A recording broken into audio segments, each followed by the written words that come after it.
listening to Royal Audio Tunes. Dehiştin fragmanı yali yılgışı Üşüden ok on bilen pasarlan kışı On bilen oturup seyretsem günün batışını Doyum ok menin nahır bilen yapışını Olmana in gerekli Başka näme in derekli On bilen mana kovi On bilen yazacak in kanın suygun amani On yanında bu var ya kaharlarım On bilen iysem akşam naharları On bilen ağa boyacak karaları Sipacak in sücü söylemelen duygularını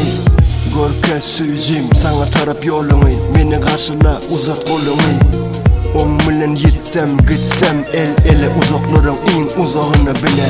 Ayt sen cenedine nedir barmalı Ayt bana sen bile nedir bolmalı Uç gel kebelegim üstüzerli Uç gel Ayt sen cenedine nedir barmalı Ayt bana sen bile nedir bolmalı Uç gel kebelegim üstüzerli Uç gel Ayt sen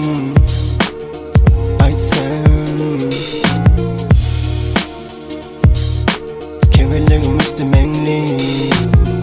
Uç gel kebelegim üstüzerli Uç gel kebelegim üstümenli Ayt sen cenedine nedir barmalı Ayt bana sen bile nedir bolmalı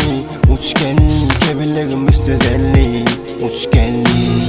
Uç gel kebelegim üstüzerli Uç gel